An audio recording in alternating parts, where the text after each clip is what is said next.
Okay, everyone's in, so Jane, take it away.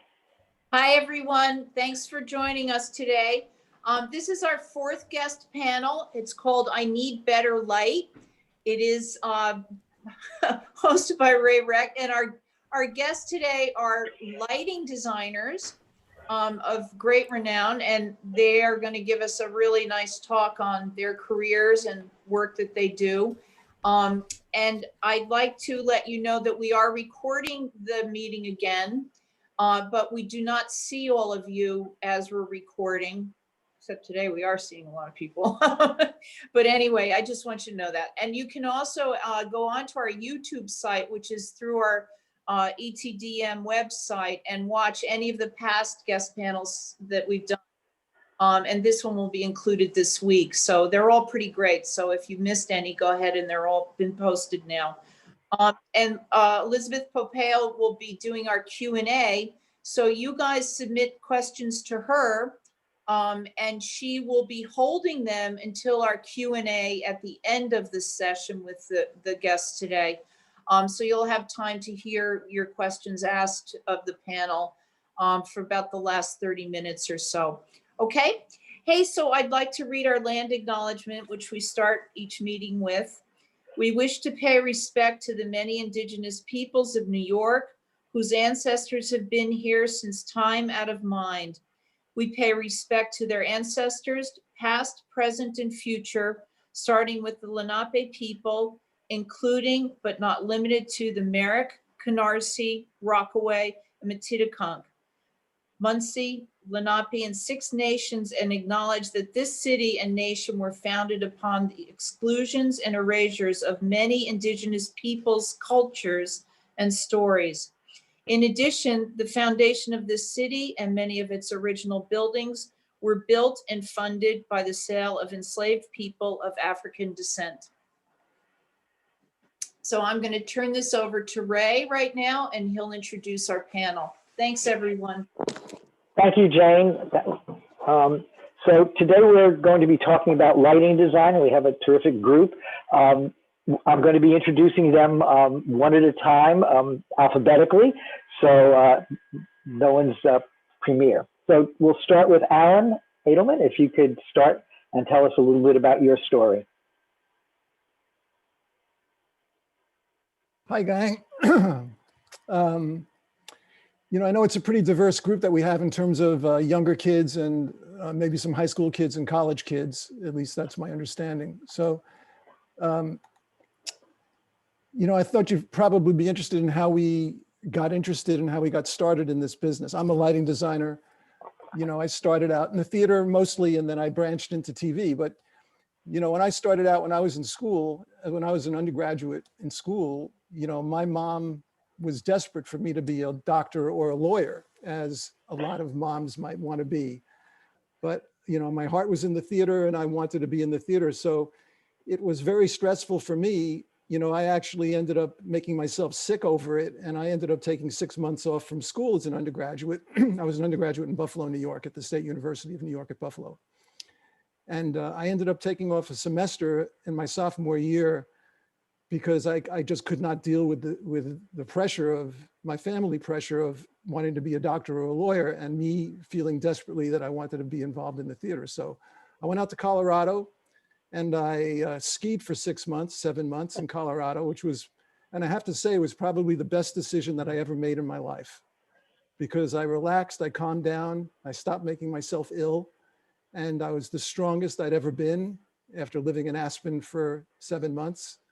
And I decided to come back to school. And at that point, I gave up medicine. I had no interest in it at that point, and I dedicated myself to the theater full time. And after my undergraduate career, after my undergraduate ended in 1974, I took a year off and I worked as a technical director at a local theater in Buffalo, New York. And I had decided that I was going to go to grad school because I wanted to continue and learn things that I just didn't have the opportunity to learn when I was in Buffalo. Specifically, I wanted to concentrate more on learning about color. And I ended up going to the University of Wisconsin and studying with Gil Hemsley, who has passed away, but Gil was a very well-respected in certain circles lighting designer at that time. And he was mostly into opera and ballet. And he was very well, you know, he used lots of color, and I was drawn to that because of his very expressive use of color. So, so I ended up in grad school, and basically I went from being an off Broadway lighting designer doing, you know, shows in lofts and doing shows in crazy spaces downtown to in 1975, when Gilbert invited me, you know, pretty much seduced me into coming to Madison, which was the last place that I thought that I was going to go. But basically, Gilbert offered me when I came to interview with him in New York. He said, "If you come and work with me, dear, you know, we're working this summer at the Metropolitan Opera House and doing the Stuttgart Ballet, the Bolshoi Ballet, and the Cuban Ballet with Alicia Alonso. And if you come, you know, you're welcome and you can participate and you'll become part of this group." So, you know, I went from working in the smallest theaters in New York to working in the largest theater in the United States, pretty much overnight. And that's how I ended up in Wisconsin. And from that point, when I graduated from Wisconsin, I continued doing work with Gilbert. Gilbert was he was the resident lighting designer at New York City Opera. So I ended up assisting him there for a year. And then I assisted Beverly Emmons and did 2 Broadway shows with her and Broadway tours with her. And then I worked with Chenault Spence, who was another New York, he was really the head lighting person for Alvin Ailey at the time. And I worked with Chenault. And so basically I was working as an assistant in New York when I got out of school.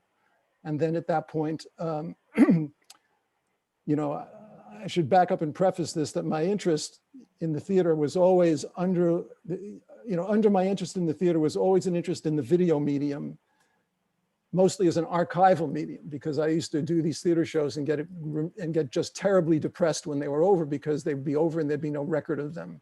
And this is just the life in the theater. But you know, I felt that using the video medium as an archival medium was a way to preserve some of these performances, which I still believe. And that interest got me involved in talking to people.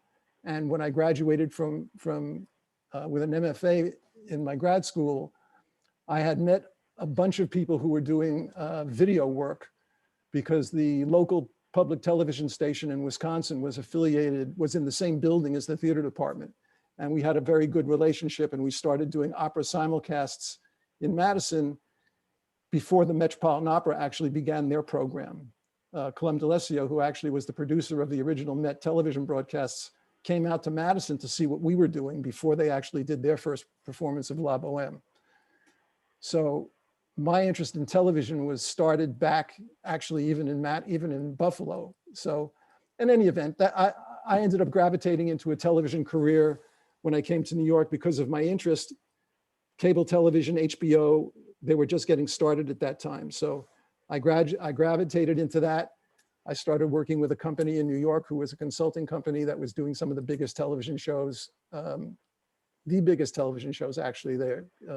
They were doing the Grammy Awards and the Academy Awards and all the, you know, the big conventions and all of that stuff. So I wasn't necessarily interested in doing that, but I continued doing my Broadway, my theatrical, you know, archiving work. And I was able to make a career doing that because I followed my heart and interest and my passion, and people picked up on that.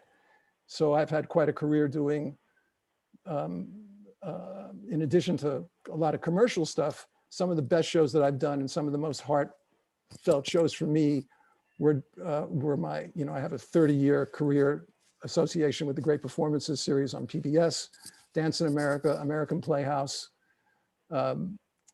You know, these are the shows that are heartfelt to me. And I've been involved in most of the Broadway captures that have happened in New York of video captures of Broadway shows. So in any event, that's who I am. But, you know, the way I got started, it's really all about having a passion for what you do. So if you have a passion and it shows, people pick up on that. And that's basically who I am and where I've come from. Wow. Well, thank you very much, Alan. And next up is Dave Feldman. Hi there, I'm Dave. I got introduced to theater in high school since I went to a pretty rough high school in Queens. A place to go hide and sort of be with a group of people was in the theater. So I kind of fell in love that way. And when I went off to college, my plan was to study psychology and education. And that lasted about 6 weeks until I found myself in the theater, changed my major, and I was hooked again. I went to SUNY Oneonta, State University, New York and Oneonta. Had some really influential professors there who allowed me to experiment and play and make mistakes and make more mistakes and uh, help me learn from the mistakes that I made. Um, Instead of taking, my one semester abroad, I decided to take my one semester to New York. And I came to New York and I went around to all the off-Broadway theaters and playhouses and offered my service for 6 months and asked them, well, if I give you me for free, what do I get? And one theater only said, well, if we think you're any good, we'll let you light something. And that was a place called Dance Theater Workshop. And that was my real introduction to modern dance, and it hooked me completely. I just fell in love with lighting dance and being part of the collaboration and being part of the team. And so I interned for 6 months. I got to light 2 pieces. And then I left and I planned on going back to school. And then after school, going to Europe, spending my year in Europe, and then figure out how I was going to make a way into the New York theater world. In April of my final year, I get a call from DTW offering me a full-time design position, which I jumped on. So I tore up my ticket to Europe and went to New York. Spent the next 3 years working at Dance Theater Workshop with some incredible artists, both lighting designers who would come through. I was working with a guy named Phil Sandstrom. He was my production manager, my partner at the time in the theater. Just incredible artists. Beverly Emmons would come in and do stuff. And I always just watch these people work, and it inspired me to work even harder. So I spent 3 years at Dance Theater Workshop, and I kind of wore myself out. It was almost a 7-day-a-week job, but I loved every minute of it. Just realized I needed to get out. I love to travel. I love to meet new people. So I left DTW and started working with some of the people in the modern dance world that I had met. Started traveling all around the world, lighting dance in all sorts of spaces and venues. And I just kept falling in love and more with it. And being in odd spaces and looking at spaces and looking at architecture, I knew that this is what I wanted to do: be a lighting designer, be a theatrical consultant, and just light everything I could get my hands on. So living in New York and traveling around the world, I would light dance shows and avant-garde theater, and then late at night, I would go to the rock clubs and offer my services for a beer or two.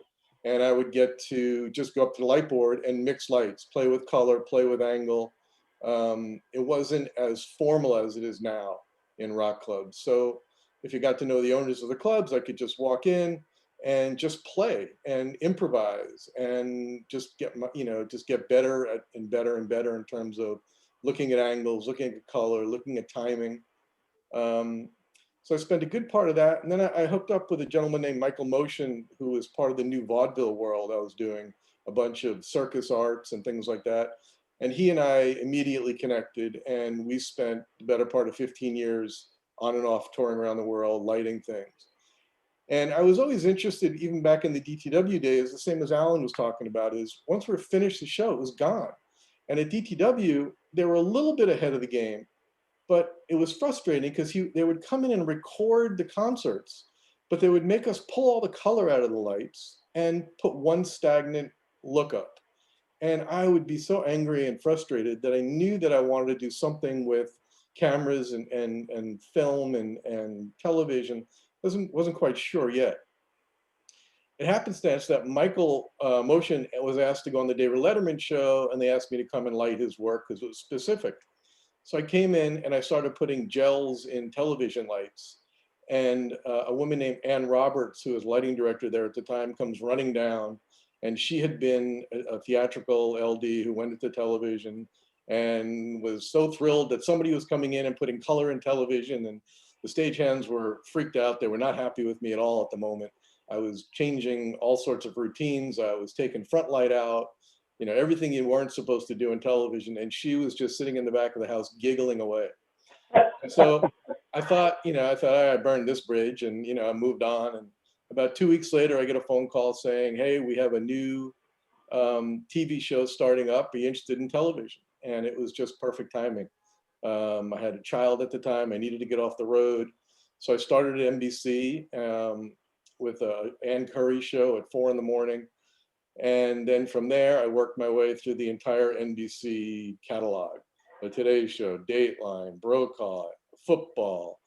And I spent a few years there, but also realized that it was just always going to be a lighting director position. They weren't interested in having the people in-house design, which I found so frustrating and annoying. The only show that was really being designed by regular staff people was Saturday Night Live. So I left NBC and ended up at CBS for a little while and did the news circuit at CBS and got kind of bored with that, and then started doing music, lighting rock videos in like garages and any place that would have, you know, a space where a band could come in, and I would light a show using whatever equipment we get our hands on. Simultaneously doing off-Broadway theater, doing more dance, moving to larger venues like Brooklyn Academy of Music. I became the resident festival lighting designer at the Joyce Theater. And so from CBS, then I went to CNN and ended up spending about 10 years at CNN, 8 years at CNN actually, and taking over the full staffing and forming a company. And we were lighting all the shows coming out of CNN New York. And it was a great experience at that time because technology was moving very quickly, and equipment was getting more and more honed down to be able to be used in television. Video cameras becoming sharper.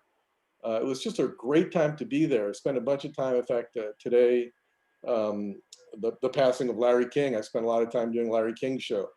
Was at CNN for a while, left CNN, and then just started working all over the place. A&E was a big place. I did a lot of music. Now I do a lot of work at Sirius Radio, their video department.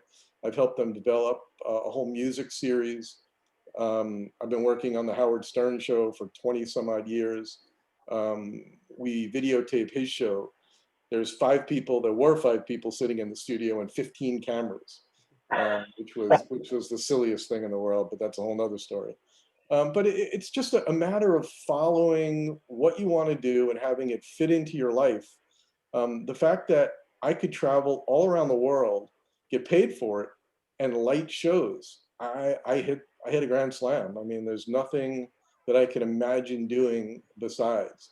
From going in all of these different venues and theaters and churches and basements, I started taking note of all the architecture and started talking to consulting companies when they were building their new theaters or renovating TV studios and theaters. So part of my business now is theatrical consulting.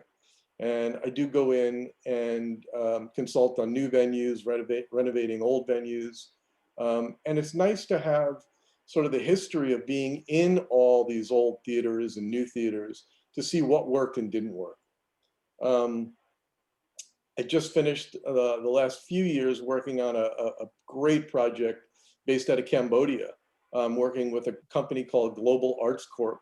And we just moved our offices to Paris because we can get more support in Europe than we get in the United States for the arts. But it's a company that focuses on international theater and mostly in troubled zones. So this is in Cambodia. We did a show for 6 weeks, toured it around Cambodia, and then we took it to Rwanda, went to Africa, toured it in Rwanda for a while, and it's all about the genocide. So bringing one group of genocide people who want to talk about the genocide, which is unusual in this day and age, to Rwanda, where they thought they had the worst life, and putting the Rwandans and the Cambodians in the same room together and seeing them, you know, figure out a way to speak to each other just with movement as a language. is a phenomenal thing. So I'm hoping to do more with them. We just did a show in Boston. We brought the Cambodian show this past a summer ago and ran it in Boston for a week. It was called See You Yesterday. And now we're, it's a strange time. We were just talking before. I'm lighting shows from my office because of COVID, but it's still interesting. It's still exciting. And I think without that passion, it's hard to have a long-term career in this industry. So if you've got it, go for it. But make sure you want to do what you're doing. Okay. Thank you, Dave. Next up is Dawn.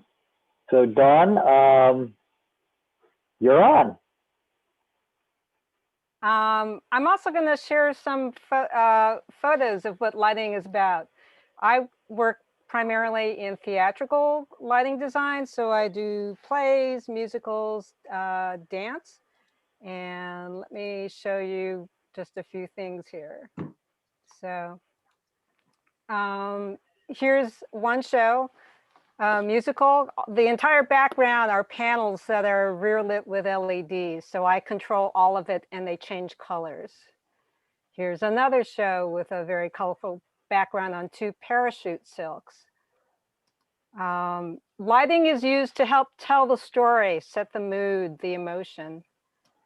And that's what I love. My background is 16 years of classical piano study, including 4 years at Oberlin Conservatory and 8 years of ballet. And I knew I didn't want to be a performer. I also have a very strong math science background all the way through high school and college. And I stumbled into the theater department in college and fell in love and never left, because it was the opportunity to combine both technical knowledge and thinking with an aesthetic and creative output.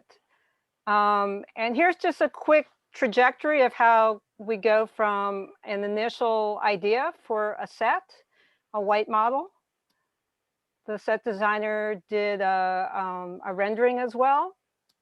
And here's the actual set under work light with the ladder still working on things, and it's not completely done, but it's about 80% done. And then here's the first cue of the show, which is supposed to be a ghost light. The background disappears because we have something called a black scrim just upstage of the upturned boat. So the background is black.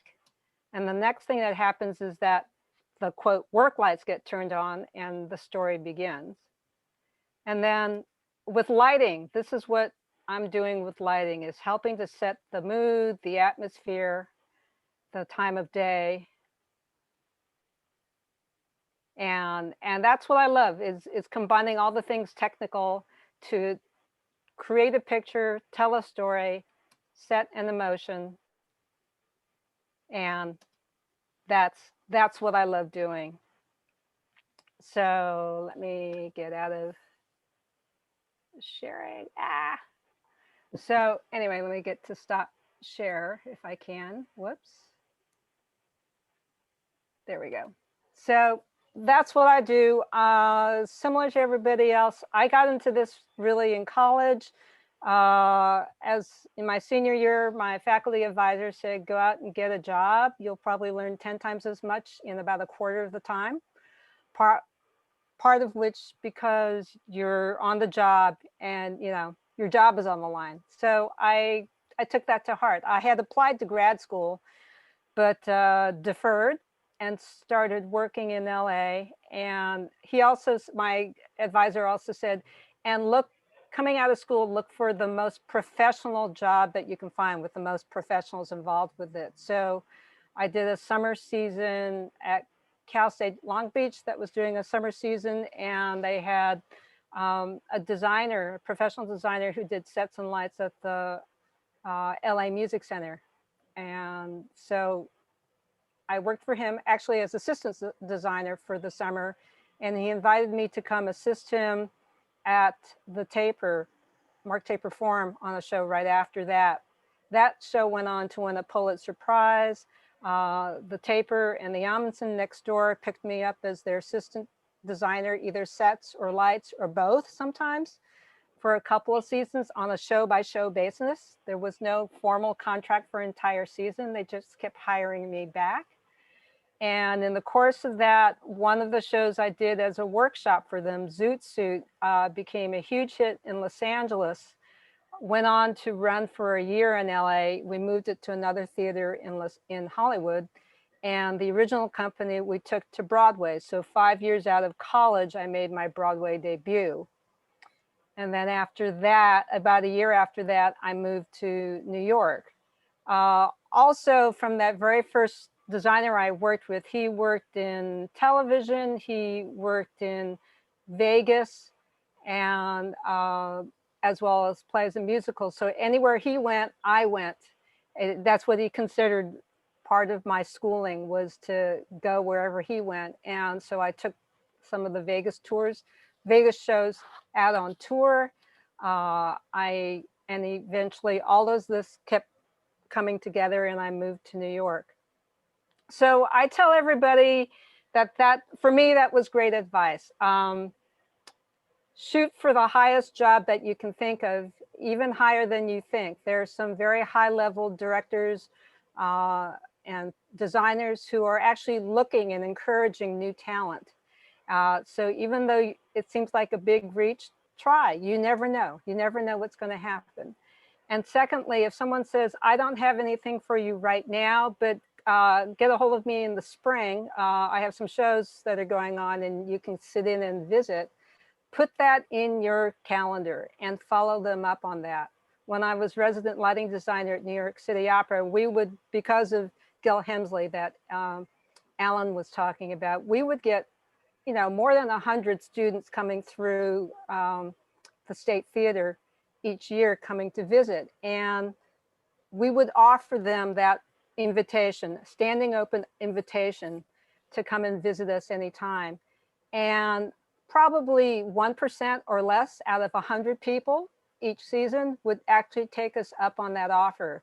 And guess which 1% are getting ahead in their careers? So if somebody offers you that, take them up on it. I mean, quite honestly, it's kind of like the first step test. If you take us up on that offer, then great. You're showing some initiative and I'm interested. So that's my little intro to how I got to where I am today. Hey, thank you very much, Dawn. Next up is Doug Cox. So, Doug, Okay. you're up. Well, nice to meet y'all. So, my story is I was very lucky. I grew up in the New York City area, just outside in northern New Jersey, and my parents loved the theater and liked to go a lot, and they would always very often bring myself and my two sisters to the theater. So it was something I was exposed to very early on. So that was a great thing that I'm very grateful to my parents for. And start out the usual stuff, doing the high school plays, things like that. And I got a little bit of good luck when I was a senior in high school, in that our senior year was structured like college, in that we didn't have English every day at one a third period or whatever. It was structured, we'd have English twice a week. You'd have chemistry 3 times a week. And there was a lot of time set aside for independent studies. And there was a nearby professional theater. And so I went running down there. And so I spent most of my senior year in high school working backstage for, pennies in what was called the stock theater. And we did plays, some musicals. And because we were just outside of New York City, we had Broadway quality talents. I mean, it was really quite amazing. And that was great fun and great exposure to a professional experience. And so staying in the area, and then that led to contacts. That was one of those important things, is to meeting people. And so for like the next following 2 summers, I was able to work similar summer stock tours, as a general technician, going around the East Coast. And they would tour these big, what were called the music tents, which really don't exist anymore. There are a few vestiges of them left. There's a place called the Westbury Music Fair, and they're these big in the round theaters, about 2,000 seats. And there was one in outside virtually every big city on the East Coast and throughout the country. And we did tours through there. And for 2 summers, I did those while I was in college. It was a great experience. And so for college, I went to Fordham at Lincoln Center, which an experience I really valued a lot. It was it was a liberal arts program, and it was again loosely structured, and you could basically take it anywhere you wanted. And this was good for me because I got to run around Lincoln Center. I was always seeing shows there. If I had an hour free, I'd go to the Lincoln Center library and dig into something over there. And while there was a series of main stage shows, and I stage managed and, lit a couple of shows and the whole thing, I loved everything. I just loved being in the theater and being part of the process. And that might have been the road I would have taken, is something in production management, that kind of ilk. And again, working at Fordham led to a contact because in my senior year, one of the guest directors was a fellow who passed away well before his time, a guy named Rod Marriott, who probably you've never heard of, but he was the literary manager at a company called the Circle Rep Company, which was a very influential off-Broadway company from their founding in the late 60s till they dissolved somewhere in the 90s. And they were just a tremendously important off-Broadway company. They were Lanford Wilson's home base. Terrence McNally wrote for them.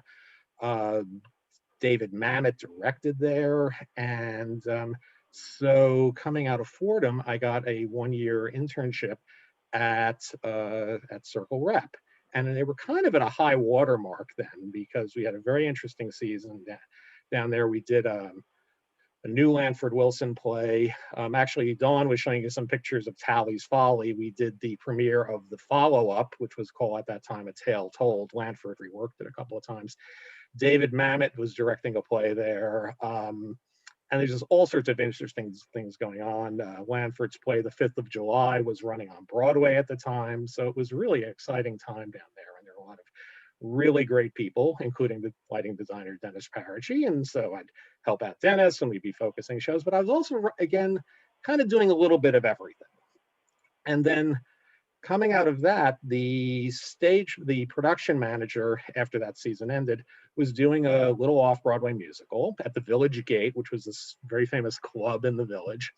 And they were doing this musical produced, it was based on the words and music of Tom Lehrer, if you know his stuff. He writes this wonderfully funny stuff. And it was a musical review of his music. And they needed a follow spot operator. Calls me up and goes, "You interested in doing this?" I said, "Okay, sure."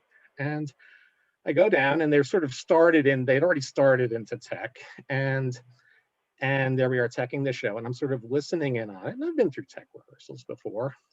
But what was interesting about this show was it was just a musical review, but it had lots of little tricks in the set and lots of little gimmicks into it.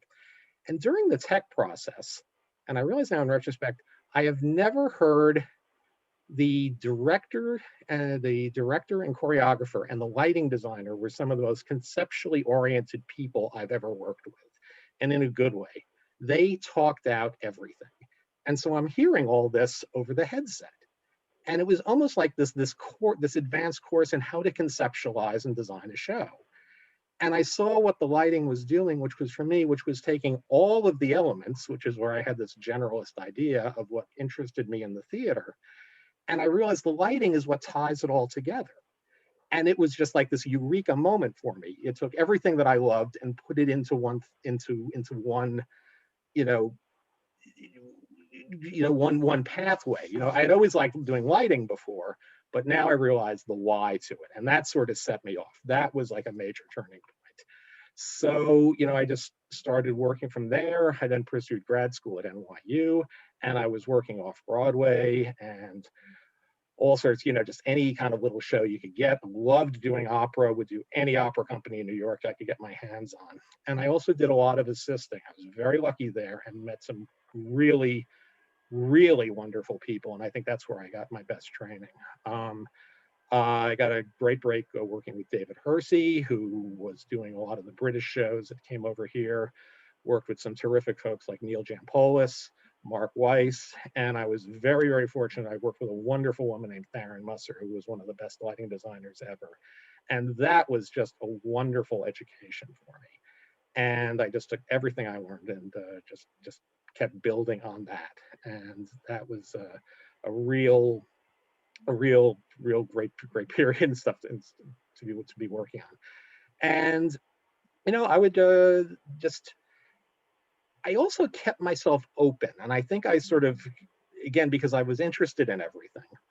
I think this openness, I realize now in retrospect, sort of may have communicated itself to other people.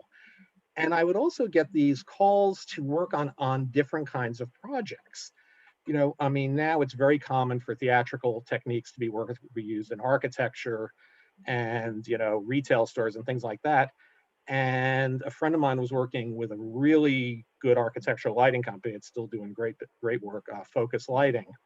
And they were doing this big outdoor project in South America, lighting a 40-story building with basically outdoor Verilights, the first version of an outdoor color changing fixture. No one had ever done anything like this before. Now it's pretty common. I mean, it's like there's a great install at the Empire State Building right now, and you can see these in any number of cities. But no one had ever really done anything like that before, and we didn't. We just dove in and started going at it. And I would just take what I knew from the theater and started applying to that. And it was very funny going into that world because it was going to be a long-term project. It was going to take about 18 months. So, I had my old desk at Focus Lighting, and I'd go in and I need to know what the important dates are. Like we have a production calendar in the theater. So I sat at my computer and I spit out a calendar and I, put out the important dates, stuck it to the wall over the drafting board. And people said, "Where did that come from?" "Well, it's a calendar I made." "Like, you mean with all the dates?" And I go, "Yeah." "Wow, what a great idea. They'd never heard of something like this." And then, coming from the theater, I had a production binder. No matter what, I always have to have a production binder. And, we're doing all these long distance phone calls to it was in Santiago, Chile. It's called the Entel Tower. It's still there. And, you're dialing 80, 20 digits to get to Chile. So I made a list of all the important phone numbers we needed, put it on a piece of paper and slipped it in front of the Clearview binder, front of the binder. And they said, "What's that?" "And what's a list of our, the people we always have to contact or find our phoning?" And they go, "Wow, what a great idea." It's just so much fun doing that. And, so again, it was just being open and bringing that to the work. So, we, Focus does all sorts of really good stuff. Paul Gregory, the founder there, who's does fantastic work, as does all his team there. And that was quite a fun adventure for a couple of years. But I really liked the theater, so I went back to working on that. And, just kept working and working. But again, with the openness and very much what Dave described, what Alan described. And by the way, through all this, I'm assisting on Broadway, which did a lot of great shows. Secret Garden, Lost in Yonkers, Avenue Q. And they were great fun to work on, but I needed a little bit of a change. And so I hooked up with a company called the Lighting Design Group here in the city and been working with them for about the last 15, 16 years. And again, a great range of work that gets done there. A whole bunch of the news networks, but just almost anything you can think of. I mean, doing big outdoor concerts, with focusing 18K lights to, taking, 3 lights in a corner of a basement and doing a quick interview with somebody. So it's like you never knew it would come up. And it's been a great challenge and a lot of fun. So, onward and upward. And, and I realized I love taking sort of the width of knowledge I have. A friend of mine is, starting running a theater in some planning. There's sort of things are a little slow right now. And, he's been calling me for advice on, what to pick for next year. He's not interested in the lighting, but it's like we go to the theater a lot and he likes my input. So I'm happy to help. So that's what's worked for me is I have a very broad interest, but I love filtering it through lighting. And if I have one thing I'd say, it's just be open to anything, be open to new experiences, like lighting a skyscraper in South America or whatever it is. And also I cannot, Dawn said something that was great about, extending invites to people, and take advantage of those and seek out opportunities. So much of what I've been able to do is because I went out and met people and kept in touch and saw an opportunity where, like, oh, someone will be doing this show, maybe I should get in touch with them. And to this day I still do it. I'll still go visit friends when they're teching a show. And a season or two ago, I was visiting a friend of mine who was an associate on a big Broadway musical, and I knew the designer involved, who's one of the tops in the business. And I had known him, and we chatted for a bit, and he said, "Oh, thanks for coming by." He goes, "Nobody comes by. I don't know why." And I mean, I don't want to name the design, but I mean, this is a person you could learn. Is one of the absolute tops in the business. I mean, you should be there, with a notebook, taking down everything this guy says, and he'd be happy to have you drop by. So that's one thing I'd say too, is almost all of us love visitors at our load-ins, at our techs. Just don't show up unannounced, because sometimes there's a funny situation, or, in the age of COVID, things are very tight right now. But, seek out opportunities to meet people and observe, and you can learn an enormous amount of stuff, and also open new doorways. So that's the advice I'd give to some folks. So I hope that helps. Thanks a lot, Doug. Next Okay. up, Lou, if you'd like to introduce yourself and start here. Hi, how are you? My name is Lucrecia Briceno, and I'm a lighting designer. I am originally from Peru, and I live in Brooklyn. And my arrival to lighting design is a little more unconventional. I think that the last thing in my mind, in my theatrical career was lighting. So I will sort of start at the very beginning. And that was, when I started college, I was a philosophy student. I was learning philosophy. And then I got in one of those electives in Peru, this is in Peru, I got to do a little bit of theater, and I got really involved as a performer. So I was one of those performer students, really a dancer performer in Peru. And for those, probably you guys don't know, but in Peru, when I was growing up, we had a civil war. It was really a bad time. There was a lot of political struggles. Education and life in the city was difficult. So I was very lucky enough to move to Florida, and I started again. I had to restart my career as a performer. I was very lucky. I went to a very small conservatory, and when I was there, I didn't have family to help out. So I was one of those students that had a full-time job waiting tables while I was doing a full schedule on a conservatory. So I had 40 hours of school and 40 hours of work, and I had to pay rent, and I had to do all of that. And I always say that I owe my career to Cuban coffee, because I could stay awake on Cuban coffee. That's what I did.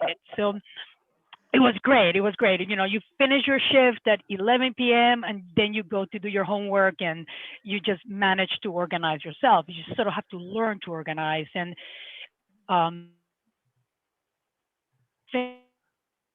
Whoops.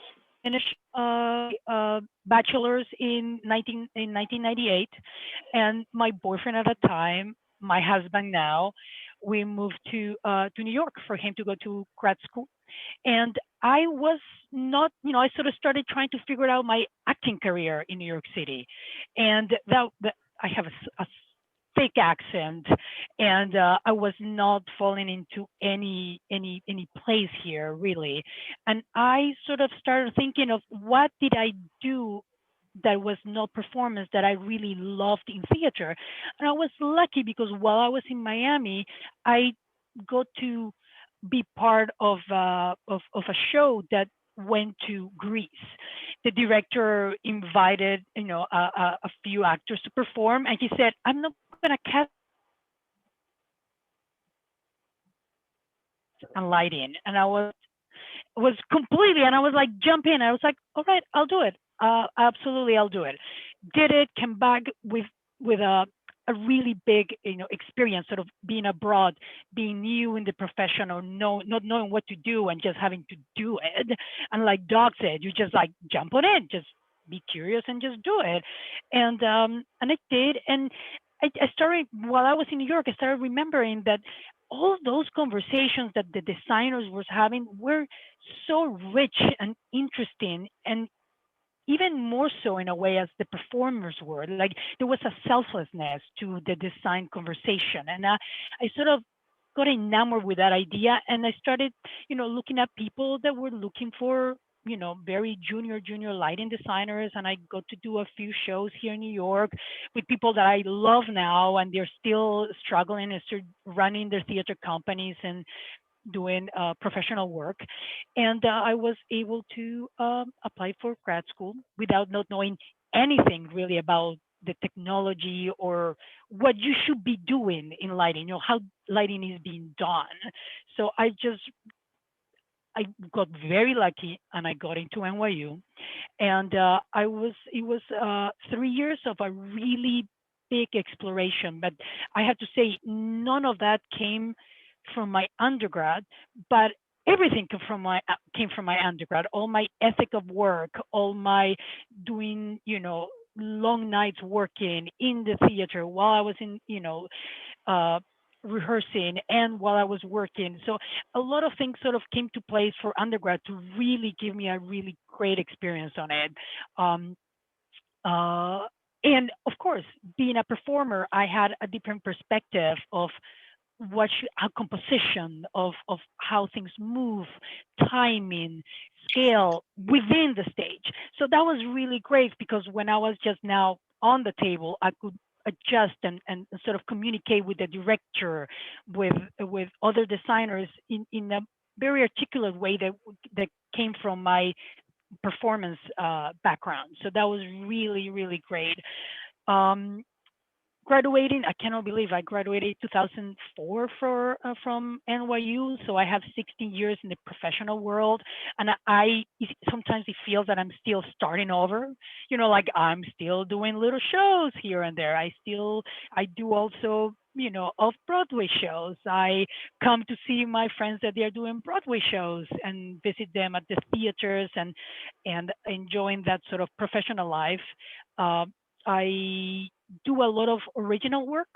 I love working with new writers, and that's something that has kept me interested and really involved with the newcomers. I love working with new writers, and there's amazing institutions here in New York that foster this work, and I love working with Latino actors, with Latino companies. I have been very lucky to be able to be, part of the mainstream theatrical world here in New York, but also still be very connected with my community, my Latino community, and that has been really encouraging because we have been growing, and the work that is being done now is superb. I think that there's amazing work being doing regionally with different communities that they are sort of telling the story of America from a different perspectives. So that has been really wonderful. I'm also a mother. I have a 10-year-old, so I also have to deal with that sort of sense of life and professional sort of balance, that sort of two worlds sometimes not being helping each other. But thankfully through COVID, we have been, sort of being able to take things back and sort of figure out how how to reinvent the new theatrical sort of experience for professionals. I think that's going to be a really great thing. And for people entering the career, I think it's an amazing opportunity to sort of be embraced by a new way to work and a new way to operate. So I'm excited. I'm really excited about that, and I keep learning all the time. I listen to Dave and Alan working, in TV and all the things that they are doing, and I'm sort of starting to learn how to do things with my telephone and what TV you can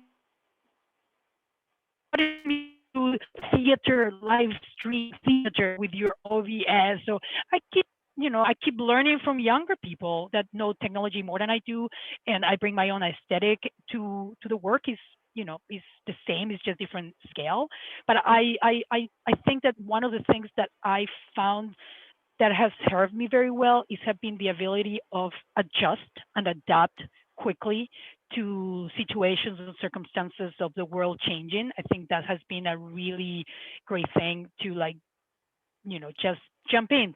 One door closes, one other will open. So it's just keep going. Get your Cuban coffee, whatever that means. You just keep trying to, like, figure it out for your what you want to do and how you see yourself. Be shy. Dawn is completely right. She's completely right in the sense that you should look up people that you admire and you like the work and you feel an affinity and you could actually engage in conversations with. We all are looking for somebody to transfer all we know and continue these large conversations. I think that for me, theater has been a conversation that has been going on for years. One show, another show is a different type of conversations. And I think that we are exploring all of this through the medium of lights.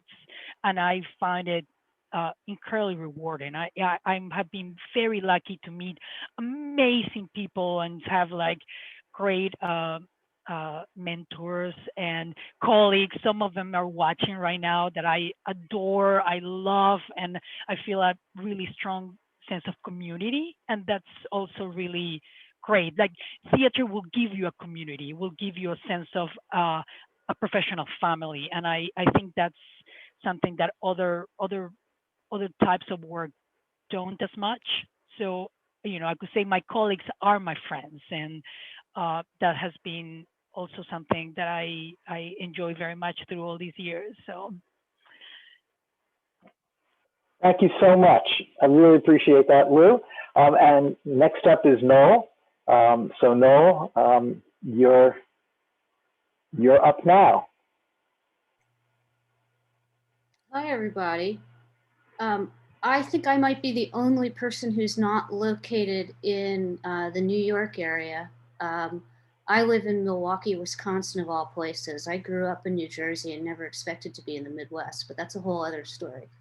I'm a lighting designer for regional opera, theater, movement, music, and I also do some architecture and product development. I think that's something that you guys will learn should you decide to pursue the career that you are always going to be in a position to do a lot of things. You're not going to be stuck doing the same medium every day, having the same schedule every day, having to wear, the same clothes every day. One of the best parts for me about working in theater and being a lighting designer is having control over my schedule and my life and making my own choices about what I'm going to be doing. So back to the beginning, I was really lucky to be raised in an environment where I wasn't told what to do. My father was a television director, and both my parents were just like, you go do what you want to do. And I realize now, particularly because I come from a family of dentists, that I was never forced into the family business. I went to a performing arts high school in New Jersey, where I met Jane Muskie. She was our technical director and production designer, and basically everything with respect to production was filtered through Jane. And she was pretty critical in pointing me and some of my classmates as well, who are in television production and also have gone into some creative field. She made it clear, given that she was working as well, and she wasn't that much older than us, that it was possible to have a career as a professional designer. So with her encouragement, I went to a professional theater training program. So that was a BFA program. And that program at Boston University graduated the undergrads with the intent that they would be working professionals upon graduation. They felt that they had gave us the tools so that we could go out and upon graduation pass the union exam, which is not true, but you know, we learned that pretty quick. So upon graduation, I went back to New York and New Jersey, and I worked off and off Broadway as an electrician and an assistant lighting designer, and took ALD positions around the country. Basically anywhere that had an ALD position, I applied for it, and got to work all over the country. I went down to Alabama Shakespeare Festival, where at that time they still flew the stars and bars over the theater, which was really interesting. They don't do that anymore. And I worked with a number of designers down there. I did a couple summers at North Carolina Shakespeare Festival, where actually, Ray, I was in the theater for one of your productions, which took on the road. I had to Google that. I was like, I know Ray Wrecked. Where was it from? North Carolina. Yeah, that's right. And there I met a designer, Thomas Haase, who had done a Fulbright he went to Madison as well. He studied with Gil. On his Fulbright, he went to Germany and studied lighting over there, and brought a lot of the techniques and particularly the aesthetic back to the United States. And in North Carolina, he introduced me while I was assisting him to a European aesthetic, which I was really drawn to. And basically, you know, the technology has changed a lot in the last 25 years, but the European aesthetic are really big sources like 5Ks and 10Ks that create beautiful, blazing chiaroscuro. So lights and darks and shadow and light. And it just really kind of piqued my interest. And he encouraged me to do an internship in the lighting department at Houston Grand Opera. So, you know, at that point I was living out of the back of a pickup truck. So it was like, sure, I'll go to Houston. And what was supposed to be a 3-month internship, principally to learn large format projections, turned into a lighting supervisor and then a resident lighting designer job over 5 years. So I started while there to assist some really incredible designers, both from the United States and Europe. One of the first shows that I assisted on was with Ken Billington. And Ken's really tall. And I'm really short. So I had to learn really quickly, because Ken, he's just a fast New Yorker, how to plot all of the points, because as an assistant, you are writing down where each light is focused, because we refocused between every show. All of the big opera houses, both in the United States and in Europe, and this predates moving lights, have rep plots, repertory light plots. So there's one light plot you work with, and all of the designers come in and refocus all of the lights. And it's the assistant's job to document everything. So each light has something called a focus chart. And we have a grid laid out on the stage, and you stand and you mark where you're standing, you mark the cuts. In some cases, you know, this predates, you know, cell phones. So we weren't able to take pictures. We had to draw pictures. So what I learned how to do with Ken, who I point out is really tall, was document while keeping the hot spot, which was the center of the light, which lights had hot spots at that point, because this predates source 4s. And quickly, Ken turned me into a really good assistant, which is critical if you guys want to get into lighting. Assist, assist, assist. And while there, I also got to work with Jennifer Tipton, Paul Pyant, Dwayne Schuler, Neil Peter Jampoulos, and a really fantastic experience with Pat Collins. She came in to do an Oklahoma. It's a musical, it's a big open deck focus. So basically, we were focusing a whole lot of lights without scenery. It's kind of like dance. And I was all ready to go. Normally what you do as an assistant, you just stick to the designer like glue. You're right next to them. You want to be thinking 3 steps ahead of them. So Pat came in, introduced herself, and said, look, I'm going to sit in the audience and I want you to focus the show. And I was like, you know, we just met a millisecond ago, but you don't say no. So Pat sat out in the audience with, I'm presuming, a cup of coffee. She had a cup of something, and told me where to stand. And I would receive instructions on the first few lamps in a system. And what a system is, you know, you'll have a side light system. So you'll have 40 instruments that are doing the same thing in a given pattern. And once I understood the systems, you know, Pat would go on with talking to somebody else, or maybe the director would come in and then we'd start a new system. She'd do a few lamps with me and I'd keep on going. And it was like an incredible, incredible experience. And then one of the last designers I worked with there was Beverly Emmons. So it seems like a number of us have worked with Beverly. And that was a Meredith Monk show, her first opera, Atlas, an opera, 3 parts. And that was scheduled after Houston to go to Paris and Germany. And Beverly and Meredith are really lovely people, but they are taskmasters, and no one wanted to go on the road with it. And they were like, so do you want to go out with it? And I was like, not really.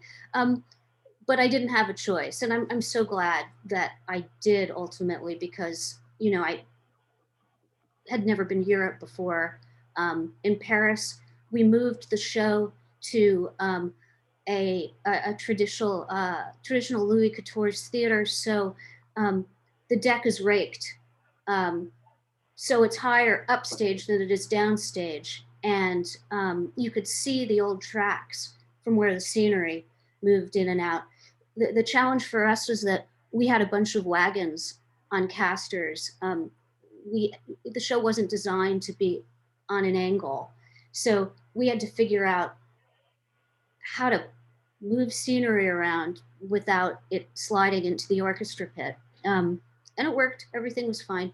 But what that did was launch a very long career, almost a 25 or so year career, going around the world with Meredith Monk, and in some cases recreating Beverly's work or Thomas Hazy's work, and then ultimately lighting stuff for the new works for Meredith. And it's been an amazing experience, because Meredith is she's a composer, choreographer.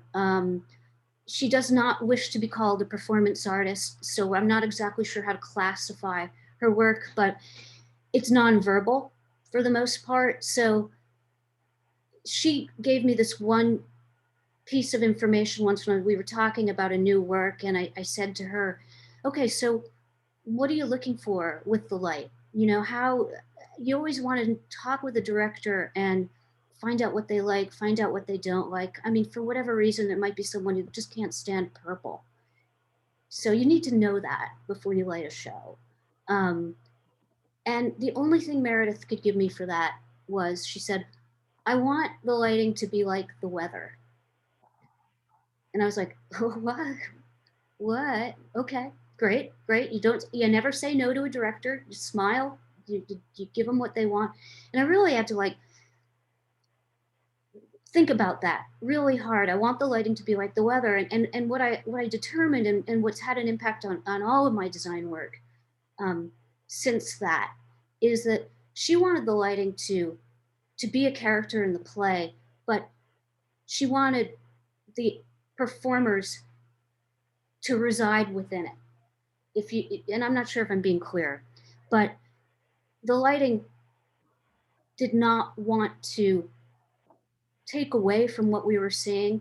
It wanted to complement it certainly, but it also needed to play an equal role with what the singers and the dancers were doing. Try wrapping your head around that. So I'm still working on it, but it's still something where I feel like if somebody leaves the theater whistling the lighting,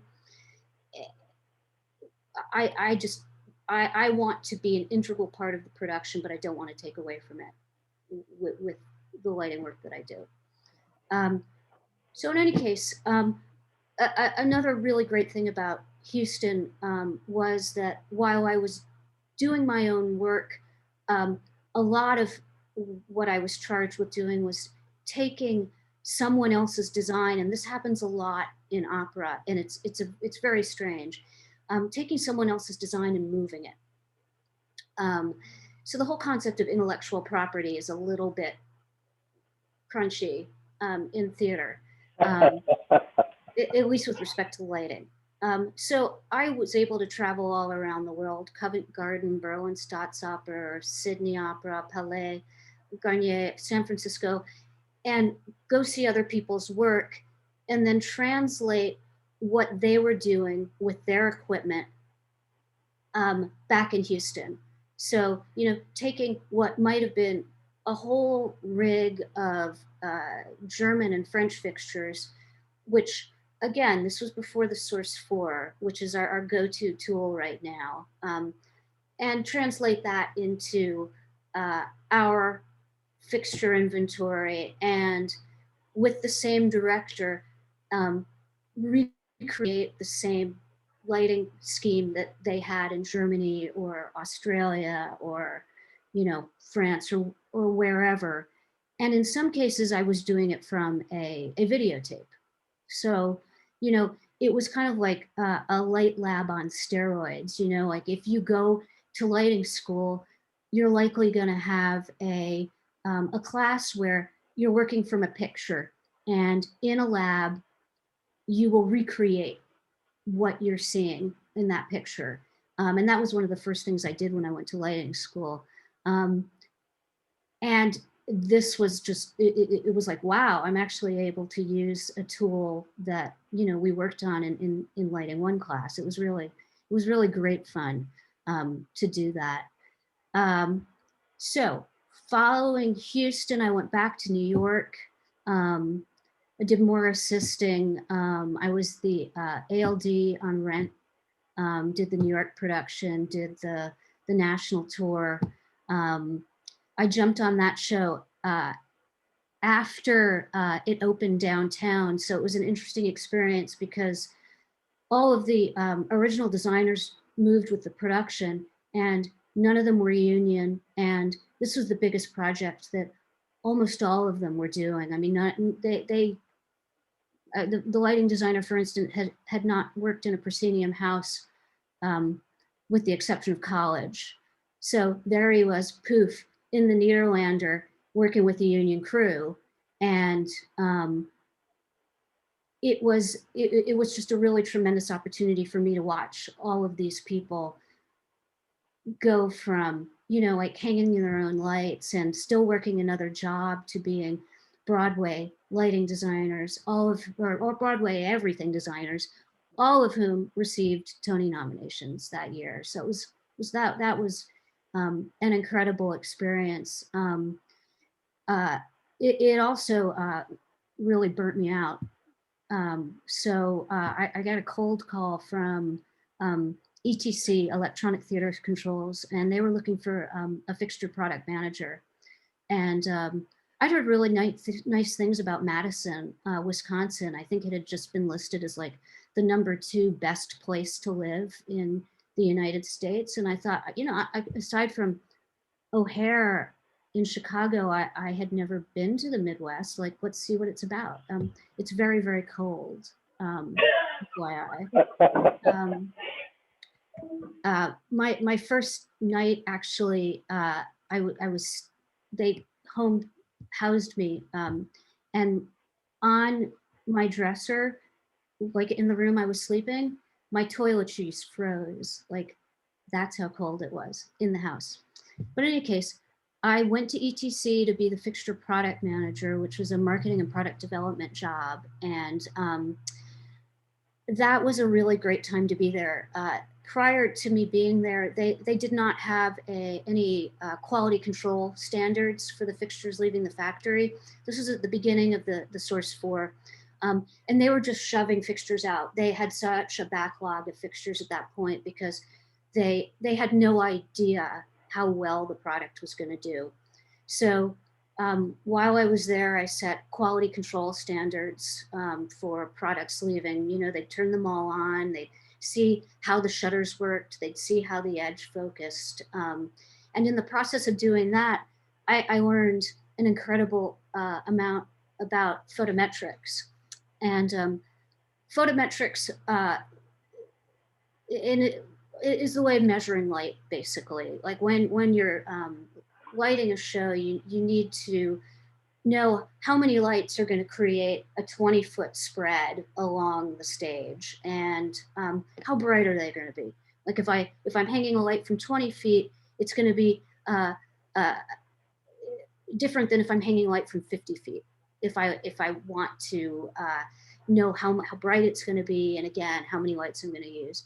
Well, I mean, I knew how to do that. I mean, there are manuals that give you all that information. But what while working at ETC, I really dug my hands into the engineering behind it and working with the engineers who are creating new lighting fixtures and talking about what's satisfactory performance and what isn't. Because prior to me working there, they didn't have anybody who had any real experience using their equipment. These were principally engineers. You know, so that taught me an incredible amount about how light actually functions. And I was able to parlay that into architectural projects because, again, I knew how the lights worked and I knew how to manipulate the optics to make them work better in a given situation. So I was in Madison for a while and then realized part of my job was going out and having lighting designers complain to me about how unhappy they were with the fixtures. And it got to the point where I got really tired of being yelled at by designers who justifiably were saying, hey, this light in this piece of truss that's going on a truss from city to city is not holding its focus, which is exactly a problem that the Source 4s had until they were able to fix it. But I just thought, I want to go back to using this equipment. I don't want to be in the factory anymore. So we went back to New York, went on another Meredith Monk tour, a national, which was great. Got out on the road for like 8 months, going from city to city, relighting her work. And then went back to City Theatrical, which is another lighting manufacturer, and managed the development of the auto yoke, which is a moving yoke for the Source 4, which I know intimately. And that was fun. Was there for the launch for that, and installed it in a bunch of venues, learned a whole lot about 16-bit programming, like more than I ever thought that I could possibly know about that. And then started to production manage as well. Lighting designers good lighting designers are very organized and tend to make good production managers. Came back to the Midwest, to Milwaukee, to be the director of design and production for an opera company. Did that for about 19 years. And then I started freelancing again. So that's my world. And if I had any advice for you guys at all, assist whenever you can, no matter how smart you think you are when you come out of your BFA or MFA program. You're really going to learn it out in the field. I mean, you're going to bring tools, but work with another designer and watch and listen. And also something that advice I got, and I don't remember when I got it, but again, and I mentioned this earlier, never say no to a director. if a director asks you to do something and you know you can't do it, come up with something else. Think about it. Like if you don't have an alternative idea on the spot, say, that's a really interesting idea. Can I get back to you on it? Or if you think you have a solution, how about this? Like, all right, I hear what you're saying. I can do this really quickly, because lighting designers are always under the gun. You're the only designer who's under the gun. Everybody's waiting for you. But always be able to think on your feet, be it while you're focusing a light or while you're sitting at a tech table with the director. Always have an answer. Don't say no. Thank you very much, Noel. That was great. Thank you. Okay, so I'm going to turn it over now. We have a few minutes left. So if, Liz, you want to take over and see if there are any questions that we can get people to answer? Yes, I'm going to ask the panelists to please do two things. Listen carefully, because you might want to jump in on one of these questions if it wasn't directed to anybody. We only have about 10, 12 minutes, so we have to kind of go through these quickly. And the first thing I want to tell everyone is in the chat right now, I put a form. It's a questionnaire that we would love for you to fill out. It's specifically for this session, and it's for all the participants, and it just says what you got out of it, and et cetera, et cetera. Okay, so this is directed toward the panelists, and the first question is for David, actually, David Feldman, and Nina wants to know, how does your background in unconventional theater spaces tie in with more experimental companies' influence on your design consulting? So, in other words, you've done a lot of experimental things. How does that influence your work? Right. So in the touring that I did, and it's funny, Noel, I also toured with Meredith Monk and knew her from the early New York days, which I have a great story similar to your weather. Mine was air. But in terms of adapting, so conventional theaters have, systems and pipes in all the right places. When you get to an alternative space, they're not where you need them ever. So I guess what I've learned from being in all the spaces that didn't have a pipe where I needed it was, how do I create a venue that can be used differently than every other person thinks it should be used? And that's a convoluted answer to a convoluted question, because what is that position? Who knows what everybody's going to need? So the idea that we sit around and talk a lot about when we look at a venue is, where can we put power? Can we get power to every place that we're possibly going to need it? Where can we put points? Simple things. Where's the load-in? Can the load-in door, be in the right place? Is the stage at the right height for equipment to come on and off stage? Is there offstage space? How do we create more offstage space? There's a great example of a poor design at the Gamage Center years ago when it was first built. It was a beautiful space. It's a circular space, and the drive up to the load-in, you cannot get a 48-foot truck in. It only goes halfway up, and so they had to have flatbed trucks to meet the truck at 48 feet and then bring the rest of your gear up. So it was a double load-in. I mean, that's a huge mistake.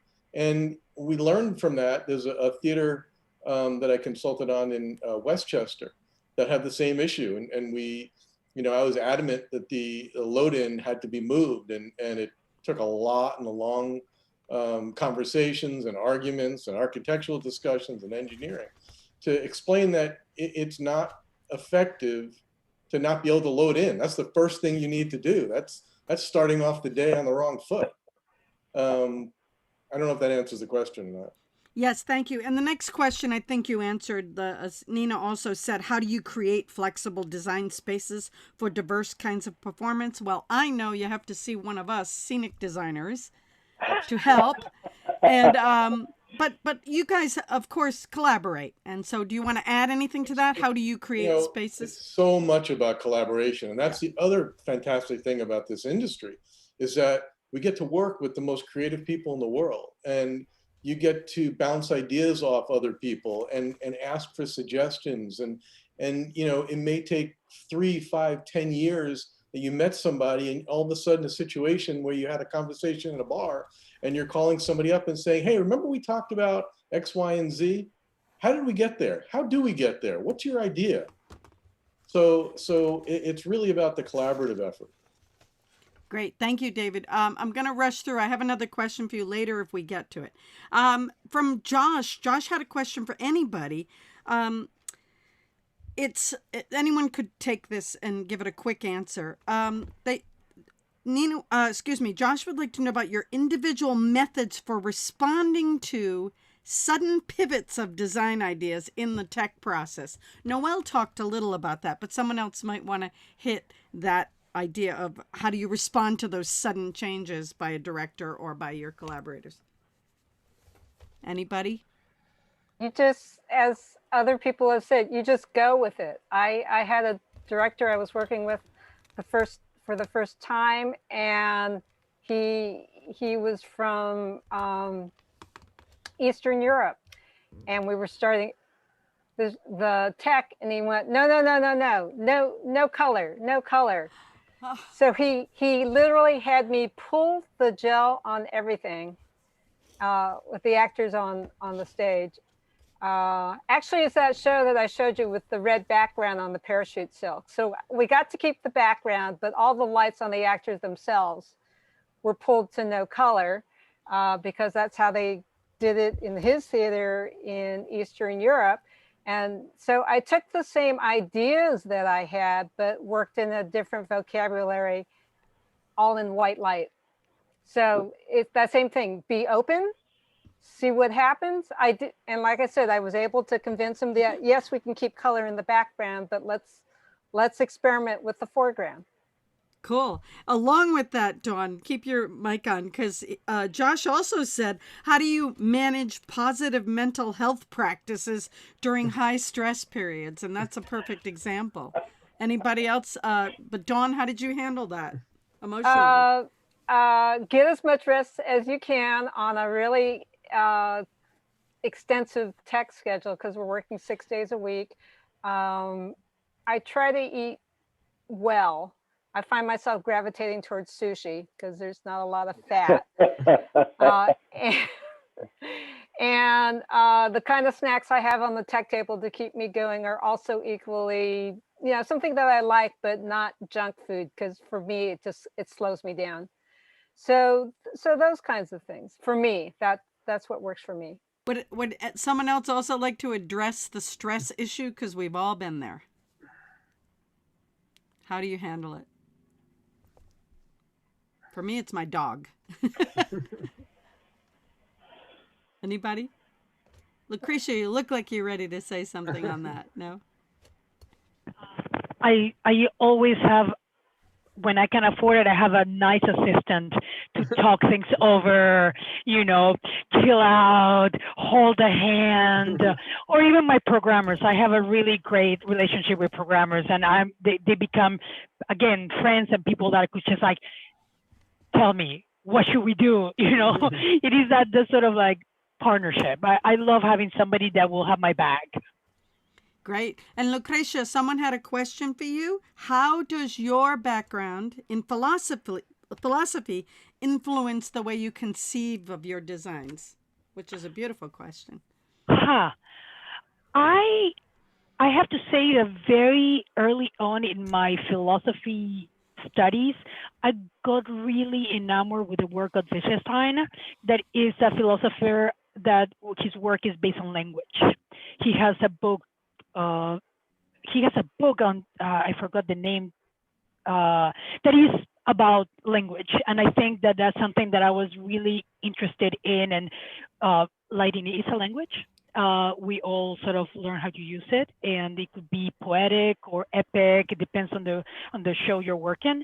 And I think that also reading, early philosophers like Plato, sort of gives you context about ideas, and these ideas and these conversations that they are universal and they transcend time. It has been really sort of eye-opening for me. And I had a conversation really recently with somebody in which like said, people in theater are always in the vanguard of change, exploring new ideas and exploring new conversations. So I think that that's accurate. I think that we share that with philosophers in a way that the way that we see the world and the context of humanity. So I don't know if that Wonderful. answered the question, but that's it. Yes, they also, I think you answered the next two questions they had, which was, do you recommend any text or textbooks? And you did. And do you have a personal theory of aesthetics that drives your design? And I think we heard that. If you have anything you want to add to that, Lucrecia, put it in the chat. Yeah, I will. Thank you. Somebody, though, missed the name of the first philosopher. You were muffled. We heard Plato. What was the very first one? Wittgenstein. It's an Austrian If you could put it in the philosopher. chat, that'd be great. Could you do that? Sure. The name? Alex wants to know. Thanks. And that last question, thank you, Joshua. We have two more quick questions. We're just about out of time. Just back to you, David, briefly. It's similar to what you already answered. How do you challenge conventions of theatrical lighting or architecture as you challenged lighting designs in television in your early years? I think you already talked about that, but. Yeah, I think we spoke a little about that. I mean, nowadays you can do a lot more theatrical with television, which is a nice thing. We don't have to specifically change the concepts because it won't work. I think now television and cameras are so fantastic that we can bring our theatrical ideas to television. Wonderful. Thank you. And this is for each of you, and it can be a nice little closing remark, and then we'll go back to Ray. If each of you could just in like a sentence or two, say how the pandemic has obviously affected our industry, and is there anything you've learned during this time that has affected the way of how you view your work? So how has the pandemic affected you? Lucrecia, since we were just on you, maybe you want to just say how it affected you. I'll just go through each person. Well, it's a tough answer because we're still going through it, and there's things are changing all the time. But I think that it has given us the time to appreciate not only the community, but to revise the work and to add new questions of where the work is going. I think I'm really curious about what is the next step for theater as a medium and how much we are embracing film and television within our medium of how to communicate. So that's what I have been interested in. Thank you. Alan, you're on mute, and then I understand you have to leave. So great to hear from you. Well, the pandemic has seriously affected our industry. I've been lucky to have 3 jobs since March. All of them are television jobs, but under very, very strict circumstances. And we're all just waiting for it to come back. People are, this is really, I'm 67 years old. So for me, this was kind of in some ways, it's almost like a dress rehearsal of what retirement might look like. And that's a very scary thought for somebody who hasn't had 3 days off in 45 years. So, it's a very serious thing, but it's important because it enables us to try and look and see what other things in life are important, and to make sure that you cherish those things because they're very important. Thank you, Alan, and thank you for being with us today, because I know you have to slip out. Right. Doug? What it's taught me, it's trying to look at it in a positive, all the terrible things that have happened. It has been a very valuable reset to take a breath and a little examining of what is it we do and why we love to do it. And that's been helpful for me. And it's also made me realize how much I miss my collaborators. There's just nothing like being in the same room together and let's tell a story. That's my favorite thing to do. Yeah, and I miss it. Yes, Doug and I were actually talking about how I haven't been physically in the ABC studio. Yeah. I'm a scenic designer, and I've missed seeing the lighting designers and the crew. I'm doing everything by Zoom. Anyway, yes, I wish we had another hour. Somebody just put that in the chat, but we have a lot of these people still have a lot of commitments. So, Dawn, how has it affected you? Well, I had the great privilege to actually light a show. That last show I showed you, Tally's Folly, from the set model all the way through the finished product.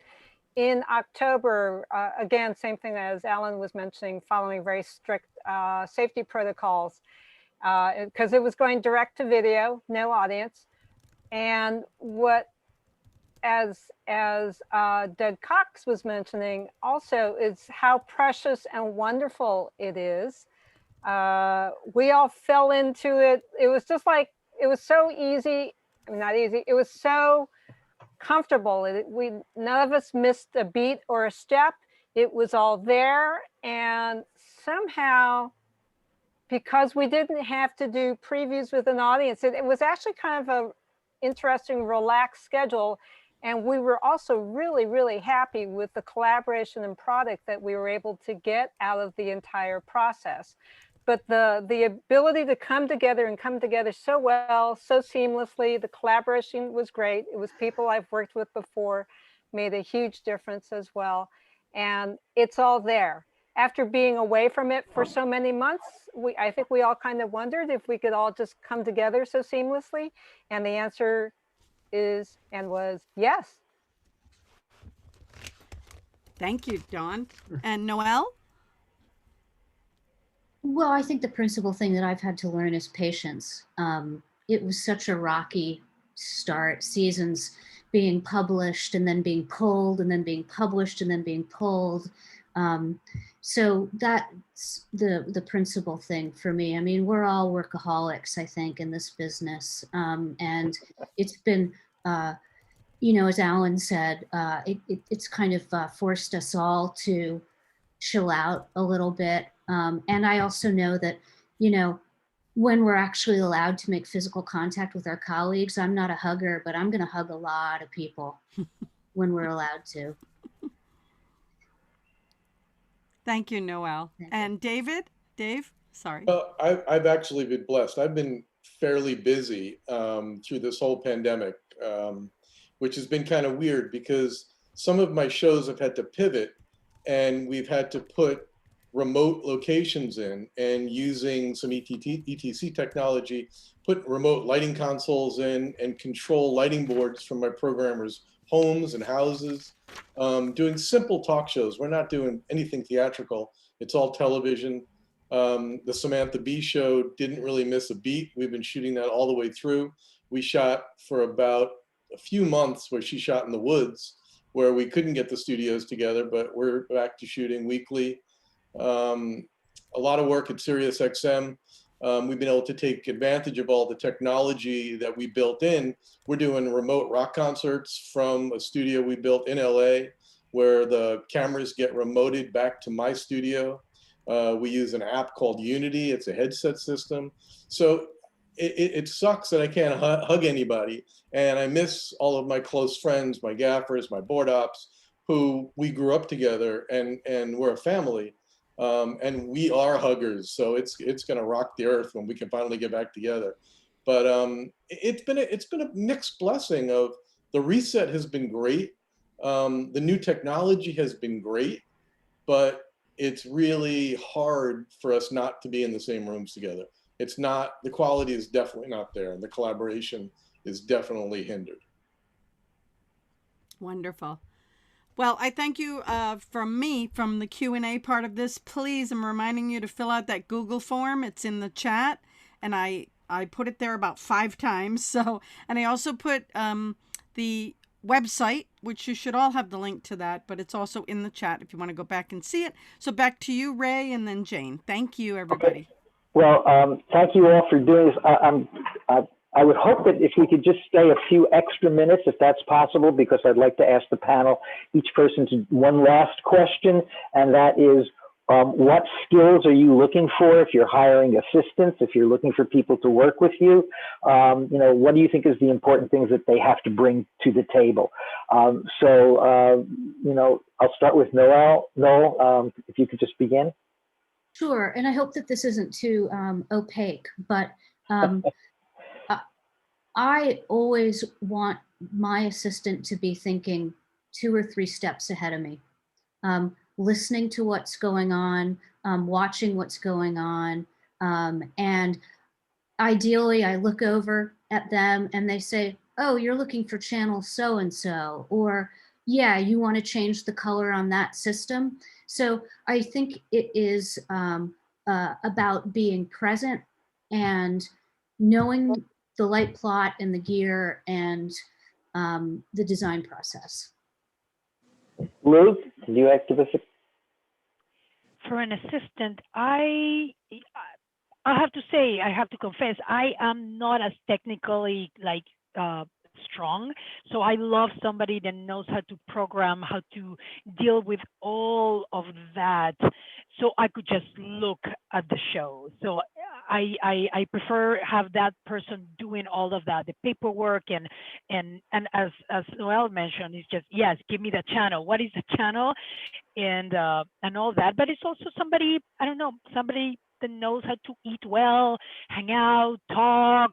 Is somebody, an assistant is somebody I want to spend time with. I want to go for dinner with. I want to hang out. You know, I had a friend of mine said, I want somebody that knows how to dance because that means they know how to, you know, somebody knows how to read music, somebody that has that, because that, you know, makes things lighter, more enjoyable. So that's what I have to say. Thanks, Lou. Dave? Yeah, the same. I agree with you completely, Luce. You have to have somebody that you can hang with and you can spend those long hours with. That being said, I need somebody who can draft really well, someone who can represent me if I can't be there. So they have to have a similar personality, aesthetic, and understand of the role that we play as lighting designers as a team. Because as my assistant, the theory is you're going to move up and become an LD one day yourself. And so I want you to learn from what I'm doing. If I'm doing it right, let me know. If I'm doing it wrong, whisper in my ear. Thank you, Dave. Dawn? I agree with everything that everyone else has said. And in terms of the drafting package I'm using, it's Vectorworks. And in terms of the database we use with that, it's Lightright. So in my part of the industry, those are the two that I'm expecting an assistant to be fluent in. And also what's a plus is if you can be fluent in whatever console we're using, a lot of times that will be an ETC EOS console or one of the iterations, the different iterations of that, but it's all based off the EOS syntax. And like everyone else has been saying, the sort of the common sense, being able to be present and to watch and listen and learn from all of that. Thank you, Dawn. Doug? I agree with so much what my colleagues have said. You know, I'm pretty good on the various software, but I really want someone who's really up to date on it because I can never stay up to that stuff. And as I'm sorting out, you know, all the things coming in from the director, the choreographer, the set designer, my own aesthetic questions, someone to keep me honest. You know, it's, you know, I'm ready to move forward. Like, no, you didn't take care of that. You know, like, you know, we have to re-record the cue or whatever it is. And the other big question, the other big thing is the phrase is like, you know, it's, you know, quite a battle sometimes to do a show. And it's like, who do you want in the foxhole with you? You know, and everyone's sort of touched on that. You know, we're spending 16 more hours a day. Who's fun, who's got a sense of humor, who's got keeps an even keel, who is anticipating your needs just one step ahead of you is very appreciated. So, yeah. Okay, well, thank you all very, very much. And I'm sure our audience is very appreciative of you spending your time with us today, taking away from your busy schedules. So now I'm going to turn it over to Jane to finish up. Hey, everyone. Boy, incredible. It's just mind blowing hearing everyone just from beginning of life to where they are now. And I think if anything, I think we are all in this business realizing that we miss the collaboration in person because we get so much out of each other every day. And if there's anything I can tell everyone listening is you're not working alone in this business, you collaborate constantly. And I think everyone helped us today understand that, you know, it's definitely something that happens on a day-to-day basis, and we're all missing it. So I want to thank you all for a wonderful, wonderful panel. And I just can't thank you enough. It was really great. And it was great to see Noel. And I thank you all for attending, okay? And please, if you can, fill out the questionnaire that we sent you, because we just really want to get a handle on what you're thinking about all this stuff, and if you attended and whatever. So Elizabeth put the address in the emails or in the chat, so take a look, okay? Bye, everyone. Bye, everyone. Thank you. Good seeing you, Dawn. Bye. Great to see you, Ray. Bye-bye. Bye, everyone. Bye, everyone.